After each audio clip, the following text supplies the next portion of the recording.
and Matt are also, you have optioned McMillions. It's become a hit on HBO. So where does that kind of stand in the? Well, we're just getting a new draft in. We're still developing it. I think being a hit documentary can only help, that story and prove that it's really interesting and generate support for it. It's a tricky one. You got to find the right tone, but it's such a, everybody knows that game. Everybody knows McDonald's. Everybody knows the Monopoly game. And the fact that it was this huge scam is amazing. On August 21st, 2001, the FBI revealed to the world that following an anonymous tip and subsequent investigation, 8 individuals had been arrested for their alleged involvement in a nationwide scheme to defraud the McDonald's Corporation and its customers by fraudulently manipulating McDonald's promotional prize contests. The individuals, including an employee of the marketing firm that administers the promotions who embezzled winning game pieces, were charged with fixing the outcome of McDonald's contests Monopoly, Hatch, Match, and Win, When the USA Wins, You Win, the Deluxe Monopoly game, Disney's Masterpiece Collection Trivia Challenge, and the Who Wants to Be a Millionaire game, by controlling the distribution of the high-value prize pieces, such as the $1 million grand prizes. More than $13 million worth of grand prizes had been corruptly won by the co-conspirators in the scheme. The investigation was called Operation Final Answer, and McDonald's were reportedly providing essential assistance and cooperation in the investigation. This fraud scheme denied McDonald's customers a fair and equal chance of winning, said Attorney General John Ashcroft. Those involved in this type of corruption will find out that breaking the law is no game.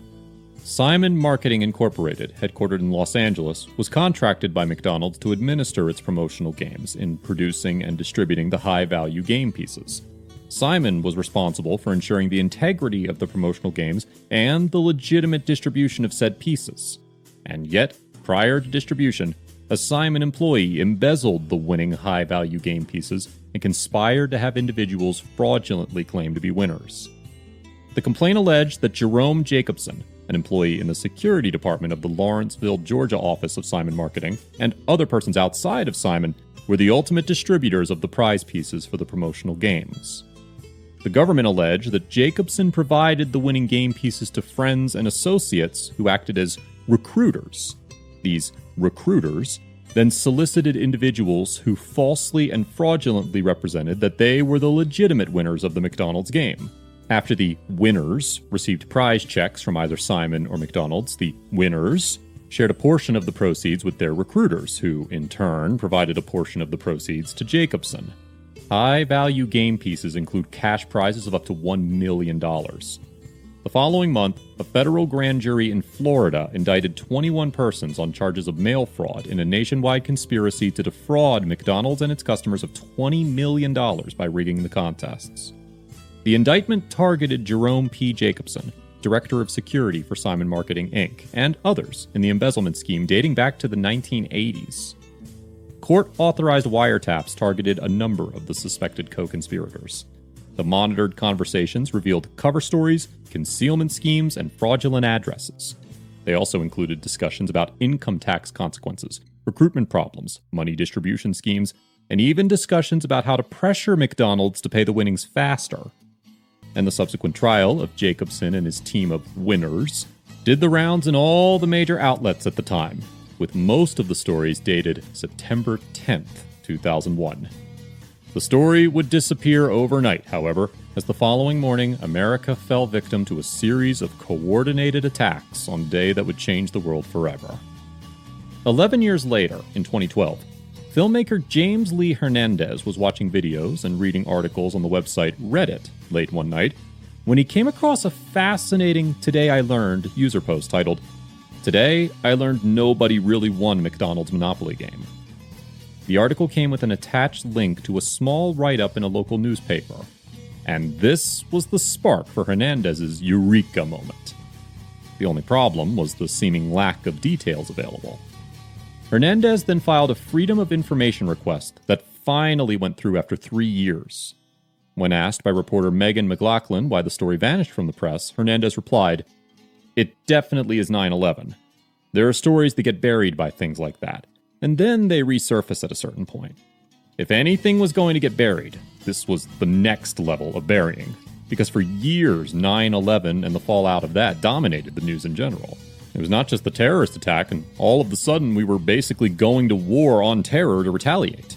That lasted for years, and the economy was destroyed because of all of that. When I was looking up things, it was very hard to find any basic information on that case. People had done small little articles on it, but no one had any more information than you could just Google out there. So the sensational aspect of the story could really never be unearthed. It was sort of the luck of the draw, me on Reddit that night and being either stubborn enough or dumb enough to continue looking into it. Once the Freedom of Information request was granted, Hernandez would team up with fellow filmmaker Brian Lazarte.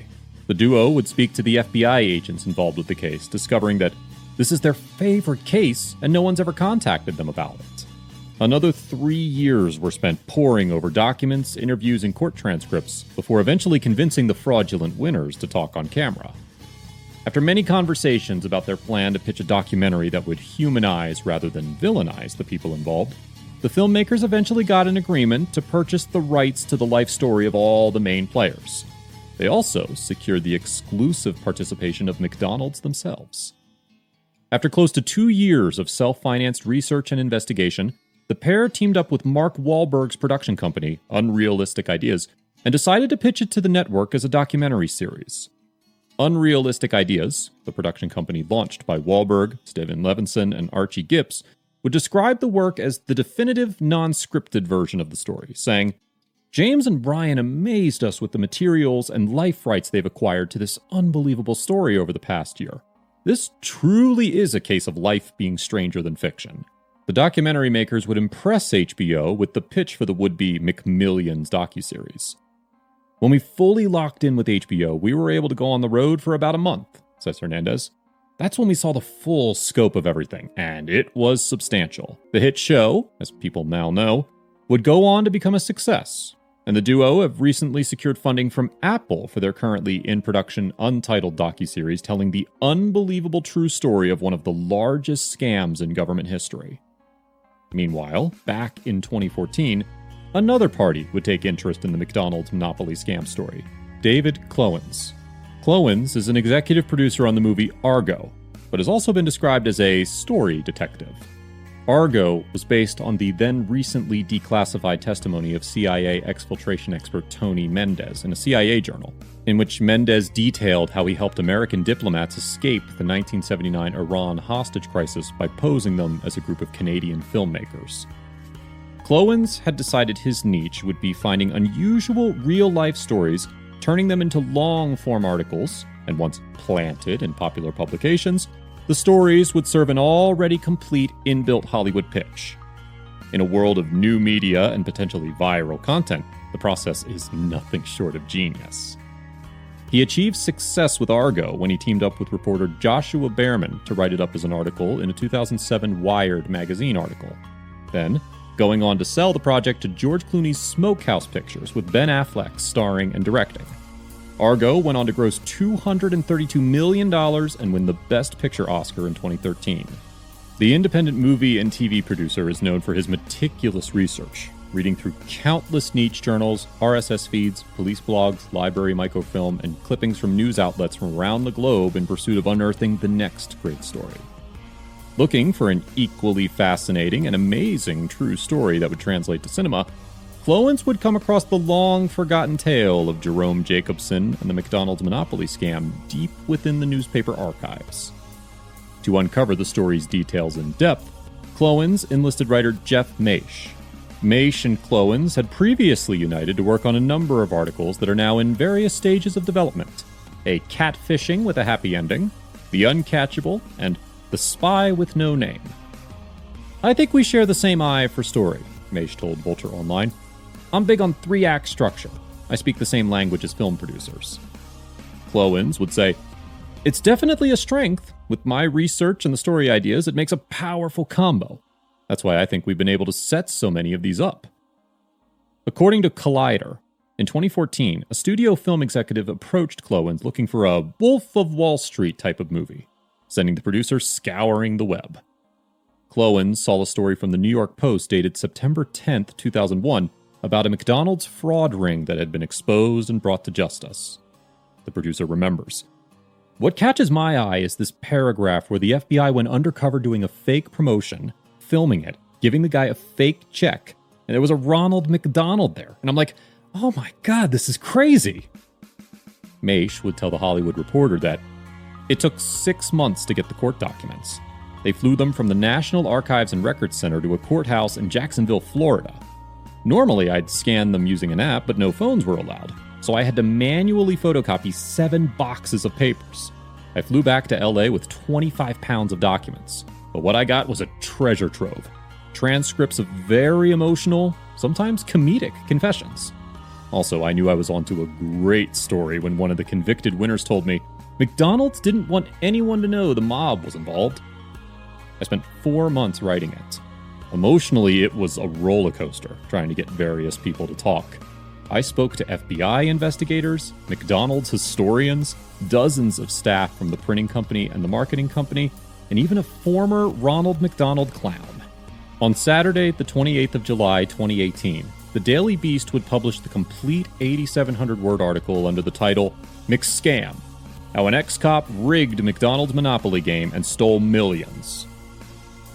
The article would begin trending internationally within hours and went viral, being shared instantaneously across Twitter and Facebook as every news outlet in the world would seemingly pick up on the piece. Not only were the details of the case so fascinating and unbelievably surreal, but the article was written in a way that was brilliant, with a cinematic 3-act structure and redemption arc. The obvious and most popular response by readers was, surely somebody's going to make the movie of this. And indeed, Hollywood would have the same response. The writer had the foresight to hold on to the rights to his story. And here he is speaking on the long-form podcast about waking up to find yourself the talk of the town and the bidding war that followed. And the story went live, and that was great. I saw it go up, and off I drove to the Rose Bowl. And my phone was buzzing. A lot of people were reading this story. A lot of people were sharing this story.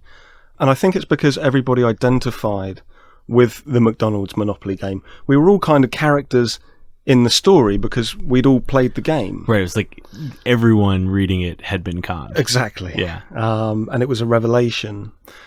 So it was being widely shared on Saturday night, and by Sunday it was everywhere that I looked on my cell phone. The top of Twitter. Sunday was shaping up to be a normal day. And then my email just started getting overwhelmed with movie people, Hollywood producers. And then progressively through Sunday, it started getting like more and more. I think at the peak, there was like 4 a minute coming in, emails. Jesus. So I was doing lots of radio and lots of TV. And then I became aware on Sunday night that people were making offers for the movie rights. And by Monday morning, it was an auction. Yeah, I've read all the names of the people that were interested in making the movie, and it was really exciting, and I think I made the right decision. Yeah, Matt Damon, Ben Affleck, those guys know what they're doing, right? Yeah, I love their movies. There were other big names, Leonardo DiCaprio would have been nice. Everyone seems more interested in the deal side of things than the reporting side of things, which has been unusual. I structure my stories cinematically. And with the McDonald's story, I did something cinematically in that I stated the theme really early, which was greed. And I love doing that because I think it sets the tone for the rest of the story. And I don't think a lot of long-form writers do that. Maybe it's too obvious. The bidding war was said to be ferocious, even by Hollywood standards. Universal Pictures wanted the project for Kevin Hart to develop. Warner Brothers had put together a package that would include Steve Carell in one of the starring roles. Martin Scorsese was said to have thrown his hat into the ring with the promise of attaching Leonardo DiCaprio. Steven Spielberg attempted to purchase acquisition rights for Amblin Entertainment. Netflix made a name-your-price offer with a package that would have included Robert Downey Jr. to star, with a production team of Susan Downey and Todd Phillips. The winners, less than 72 hours later, would be 20th Century Fox. The studio would attach Ben Affleck to direct and Matt Damon to star, with a script to be written by Deadpool screenwriters Paul Wernick and Rhett Reese. Affleck and Damon were set to produce the movie through their own production company, Pearl Street Films. The production house had reportedly bid a $350,000 option fee against $1 million if the movie gets made, which is now currently the highest price ever paid for an optioned article in cinematic history, according to the agents who helped broker the deal. Clowens, all set to co-produce, would say, "It literally was movie fantasy league for this thing. In these times, it's harder than ever to get into a bidding war, and you don't have this sort of talent attached." Clowens' previous working relationship with Affleck persuaded him that Pearl Street Films was the best option. He says, "Ben reached out to me, said that he really wanted to do it, that he really loved the project. The screenwriters had just done Deadpool 2. I just figured that it was a good package and there was a good chance it would be made into a high-quality film." As the story of the bidding frenzy and Affleck and Damon's involvement became news in its own right, the McMillions documentary makers would later react to Awards Daily that the sale of film rights to the McScam story gave an even greater sense of urgency to the work he and his team were doing. He says, "That was such a crazy scenario because we had been working on this for so long. Brian and I partnered up in the summer of 2017, and we were really about a month or so away from pitching the project ourselves.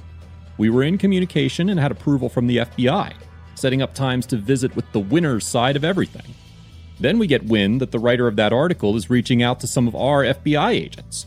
They immediately call us and are like, 'Is this person with you?' We were like, 'No.'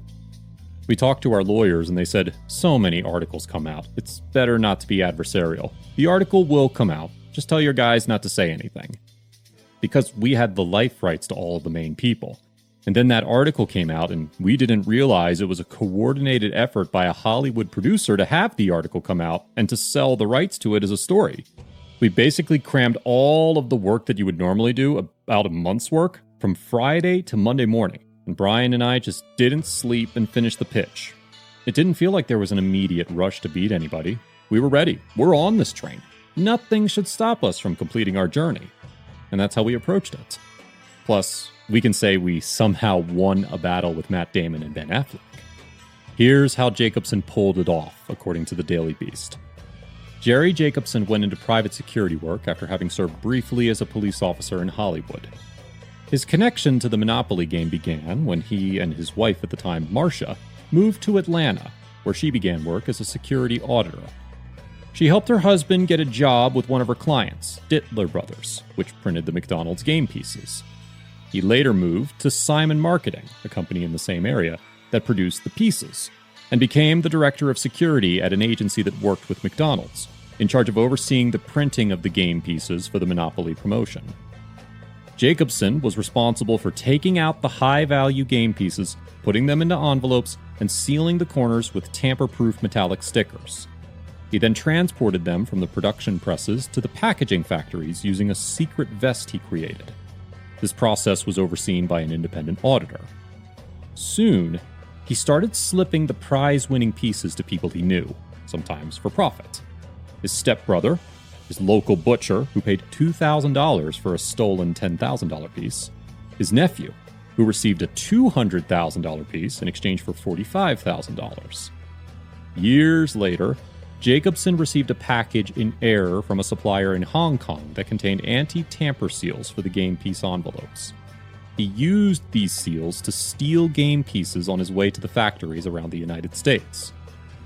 Jacobson later said he was monitored throughout this process by a female auditor, and that the only way he could stop her from seeing what he was doing was by going to a men's bathroom to replace winning game pieces with standard ones and put a new seal on the envelope. Jacobson, according to the Daily Beast story, said he met Gennaro Colombo, who claimed to be a member of New York's Colombo crime family, at the Atlanta airport in 1995. Jacobson was waiting to board a cruise ship several years later when he met Don Hart, who in turn introduced him to Andrew Glom at a dinner party. They became Jacobson's accomplices, the middlemen who would sell the pieces Jacobson had swiped to various winners. In 1998, Colombo was involved in a car crash. He and his wife, together with their son, were hit by a truck on the expressway, hitting a concrete wall after being dragged 250 feet. Colombo was able to crawl from the wreckage, but 2 weeks later he died after being taken off life support. Jacobson then went looking for new accomplices to expand his network. Recruiting people at random to help with the scheme allowed Jacobson to feel he had eliminated the risk of any paper trail leading back to himself. The plan, it seems, would have worked, and the world would have been none the wiser. However, in 2000, the FBI received an anonymous tip that the latest $1 million winner was a fraud, and the agency launched an investigation. In September 2001, more than 50 people were convicted of mail fraud and conspiracy. Jacobson was arrested, sentenced to 3 years in prison, and forced to pay back $12.5 million in restitution. The movie, initially hoped to have already entered pre-production by now, was feared to have hit an indefinite postponement when news was announced that Disney were looking to buy 20th Century Fox with the hope of assimilating Fox's vast back catalog of titles into their own ever-expanding interests. Disney wasn't looking to buy a film studio so that they could simply make more movies, but rather, the bid to purchase 21st Century Fox's assets was all about owning an archive of titles to stream digitally, as clarified by the company's top chief executive when he told CNBC that the deal would never have happened if it weren't for Disney+. We would not have done that transaction had we not decided to go in this direction. What could it mean having access to Fox's library? Not to monetize it through traditional means, but to do it through this. Bam! I mean, the light bulb went off. The planned deal, a $71.3 billion takeover, was first announced at the end of 2017, and then had to await approval from the Department of Justice, which it received in June 2018. Walt Disney would eventually bring to an end to one of the best-known names in the entertainment industry, 20th Century Fox. As the takeover became reality, many Fox employees began to reroute their careers toward other companies. People in the industry were still expected to continue prepping movies they knew would never come to fruition. One anonymous employee wrote a guest column at The Hollywood Reporter saying, "There's a reason we all feel a sense of great loss. A studio lot is a great place to work. You've got your immediate colleagues, but you also have the security guards, cashiers, cooks. There are all kinds of people who make the lot work. There's a camaraderie. You count on seeing the same people every day. Now you wonder, am I never going to see this person again?" After the first of the year, we finally got a real-world look at what our retention bonuses and severance packages would look like. At that point, many of us started actively looking for work. Those with less tenure and smaller severance packages wanted to jump ship first. Why wait to be pink-slipped and compete with thousands for the same handful of jobs when you can leave now and put this mess behind you? A lot are going to Netflix. This has been easy pickings for them. Disney CEO Bob Iger has specifically promised to keep Searchlight as it is, telling shareholders in March, "We have every intention, once the acquisition is approved, to maintain the business of Fox Searchlight. We think they're in the business of making high-quality films, recognized often by the Academy and all the Oscars that they've won. And we think there's ample opportunity for us as a company to continue to support those efforts." It was a similar situation back when Disney took over Lucasfilm. The layoffs and redundancies were plenty, which then had a domino effect on the jobs of people working at Industrial Light and Magic and George Lucas's own planned Star Wars sequels. McScam is one of the titles that went from a status of greenlit to in development, and any encouraging words on the project has since run cold. There's no word from Damon, who was set to star as Jerry Jacobson. There's no word from the screenwriters Reese and Wernick. Director Affleck was asked in an interview with Collider in February 2020 about the delay, to which he replied, "We've gotten a new draft. It's really good. Hollywood's a weird place because the person who was running the studio when they bought that script just left that job, and the studio that was going to make it got bought by another studio. So there's these moments where things sort themselves out and you sort of see, is this still a priority or are they really interested in different kinds of movies? And I'm not sure whether or not McScam, what kind of priority it is. We really like it. We're still developing the script." As things stand over a year later, Disney is yet to comment on whether or not McScam will go ahead. It remains absent from all future slates, along with several other formerly Fox projects. The official status of the project isn't canceled as such, but the seeming state of limbo definitely isn't a good sign. Still, with the pedigree of Affleck and Damon, there's a good chance the script could be shopped around to other studios. Given the initial bidding war that greeted the publication of the article, there'd surely be no lack of takers. For now, we'll wait and see what happens in the future. McScam, as directed by Ben Affleck, starring Matt Damon, is definitely one we'll keep a close eye on. Hopefully, the project will eventually hit the screen, and who knows, maybe there'll even be a Happy Meal tie-in. Thanks for watching.